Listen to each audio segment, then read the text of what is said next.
Royal hygiene in the Victorian era has always been a hot button discussion, and that's because some of the things they tried probably caused a lot more harm to folks' health than actually helping them. So today we're going to talk about some uses for arsenic, tuberculosis, and more. Question for you: what beauty process do you think is going to be on this list? Let me know in the comments and let's get into it. So Queen Victoria had beautiful long hair, and back in the day she couldn't just run to a CVS and pick up whatever formula would work best for her. Thankfully she had a royal advisor, and she was told to dilute pure ammonia in warm water and then massage it through the scalp and hair, like modern shampoo. But as one modern expert has pointed out, working with ammonia was a quite bit more dangerous than getting a few drops of shampoo in your eyes. Ammonia becomes highly corrosive when reacting to water, which would probably be effective at stripping hair of grime, and also skin. You'd lose a couple of layers of that. Some women would also wash their faces with ammonia, and there's no way that felt good. Now, if you were skeptical of the ammonia treatment, you could always reach for the alternative: onion juice. It didn't necessarily work to cleanse the hair of grease, but it was believed, at least by some, to make tresses long and shiny. Of course, onion juice reeks, but it's still safer than ammonia. Now, the most surefire way for a lady to deal with body odor was to wear perfume, and a lot of it. In the days before lotions and deodorants, people only had a couple of options to cover the scent of BO or old clothes. Now, if you had a lot of money, you could buy perfume or cologne, and the Queen was no exception. Natural scents were considered to be appropriate, with more overwhelming scents associated with promiscuity. Queen Victoria considered floral scents to be the most appropriate for women to wear, so perfumes often used flowers such as lavender, violet, and rose, with violet being among the most popular, as well as citrus scents, and were sometimes infused with herbs such as rosemary to enhance a scent. But here's the gross element you've been waiting for. The most overall popular scent was ambergris, made from fluid retrieved from a dead sperm whale's intestines. And Victoria was a devotee of the British perfume house Creed, and they presented her with a scent called Fleur de Bulgarie, which was a waltz of Bulgarian rose, musk, ambergris, and bergamot. And an updated version is still a bestseller to this day. In 1885, Victoria granted Creed a royal warrant, the public acknowledgement of her patronage. So back in the day, perfume was typically used on clothing, hair, and handkerchiefs as opposed to the skin. And most perfumery as we know it today, and love it, it actually has its roots in the Victorian era. It was that century's clever chemists who came up with breakthrough molecules that took perfumery to a whole new level. The new synthetics were often more reliable and stable, and sometimes enabled a perfumer to capture the smell of a flower whose own scent proved frustratingly elusive to extract naturally. A chemist called Dumas Pelligot isolated a molecule called cinnamaldehyde from cinnamon oil. In 1844, a man called Carhour found the main aroma compound in anise oil, anethole, bitter almonds, and heliotropenol. Bitter almonds were also added to perfumers' arsenals, along with vanilla. And a British chemist called William Perkin came up with coumarin, described as a scent that could transport you to a holiday in the Alps, with a scent of just mown hay. In 1888, chemist Alfred Bauer discovered the artificial musks, and in 1895, the first synthetic jasmine and rose were introduced. Now, the appeal of this fake flower was, well, it wouldn't become cloudy in the cold,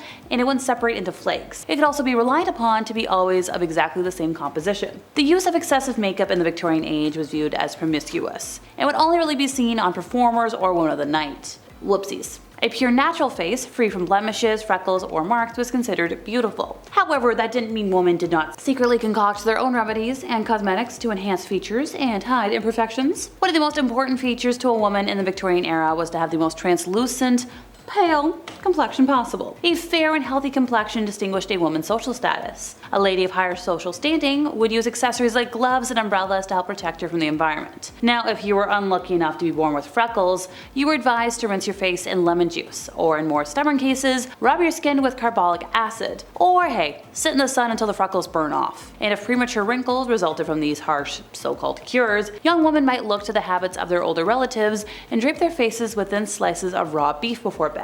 Oh yeah, sleeping with any animal fat on the skin, such as sheep's fat, veal, lard, was thought to restore youthful suppleness and beauty. Now, societal women did not want it known that they wore cosmetics, so their beauty rituals were not publicized or discussed. But cold cream consisting of water, oil, emulsifier, and thickening agent became a staple in the rituals of Victorian women. It was believed that cold cream was beneficial for cleansing the skin and providing a moisturizing effect, and so the cream was essential to Victorian women who wanted to maintain very soft, delicate skin. And hey, it was one of the only products back then that was fairly safe to use and not looked down upon. And the invention of this goes way back, and it's still used to this day. Ooh, almost forgot a really bad hair care thing. Hall's Vegetable Sicilian Hair Renewer quickly became a staple of Victorian hair care after it was introduced in the mid-1860s, and its main benefit was its supposed darkening properties that allowed people to maintain a youthful appearance. Unfortunately, this hair renewer used lead as a bonding agent for other chemicals to help darken the hair. So while the hair product did do what it was promised to do, it was also extremely harmful.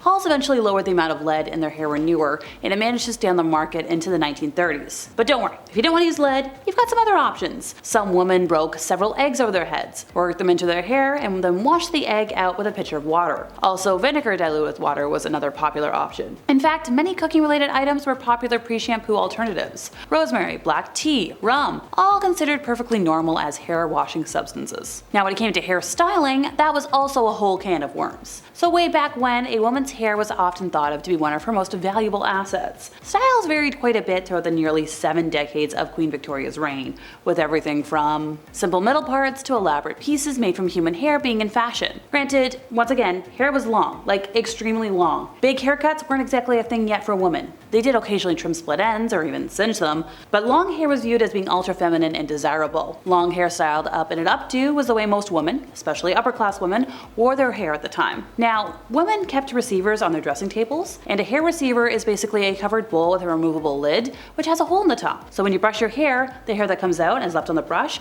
is stuffed into the receiver. And when enough hair has been collected and is saved, it's made into a rat, which is a rolled hair piece used to pad and bolster up the fullness of the hair by inserting it underneath the style and securing it with pins or combs. Think of it like an old-fashioned bump it. When it came to the regal men, hair tonic, including a popular brand called Rowland's Macassar Oil, was used by men everywhere. Now, the term Macassar oil was a registered trademark and it became a generic term for men's hair oil. It was first offered in the 1780s, but was still in use until the early 1900s, so this was our timeline. It was a mixture of coconut oil and other scented oils, and it was notorious for staining the backs of chairs and sofas. Anti-macassars were actually known as the small, ornate pieces of cloth that were draped over furniture to stop the hair oil from staining the material. So, tuberculosis. We all know it was a fatal disease, still is. Well, it caused nodules to grow in the lungs, and eventually these nodules affected breathing to the point where somebody's gonna die. Well, it was often called consumption because of how much weight those inflicted with tuberculosis lost. Another nickname? The White Plague, because of how pale people would become. But its final nickname? The Romantic Disease. Why? Well, during the Victorian age,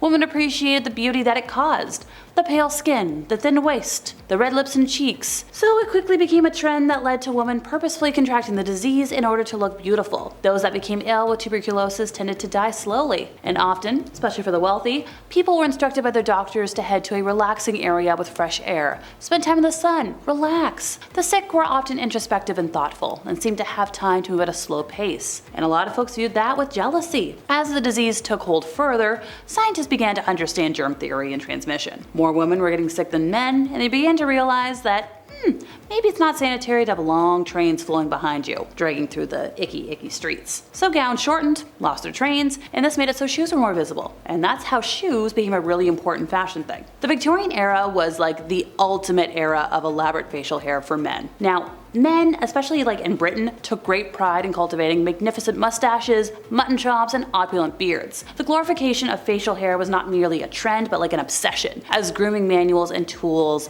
took off. Beard competitions became a popular spectacle, with impressive, gravity-defying facial hair sculptures adorning the faces of distinguished gentlemen. Like, if you had crazy facial hair, this was the era for you. Arsenic, which we now know is a very dangerous poison, well, at the time it was used to make a woman a lot more pale. This was the beauty ideal, because upper class women didn't need to go outside and work in the garden. They had servants to do that for them. But if you had to cheat that a little bit, let's say you were a little more tan, well, where there's a will, there's a way. Manufacturers made a whole range of soaps that had, yep, you guessed it, arsenic as a featured ingredient for that ultra pale skin tone. In order to make everybody's skin really, really pale, women would go under a parasol to prevent the sun's rays from hitting them, and of course, where would they go? They'd go to special spas that had arsenic spring baths. Gotta get it all. Now, not only did these women use arsenic soap and arsenic baths, but women, and also men, would take arsenic wafers. They would ingest them, just eat them. It would supposedly give you that pale glow, and it would also apparently help with pimples. Now, yes, this also falls under the tuberculosis trend, since arsenic would help to induce that. Even famed author Charlotte Bronte fell subject to the peculiar mentality, attesting infamously, "Consumption, I am aware, is a flattering malady." And that's it for me once again, folks. I've been Alexa, your resident emo girly. See y'all next time I buzz in over here at Bumblebee.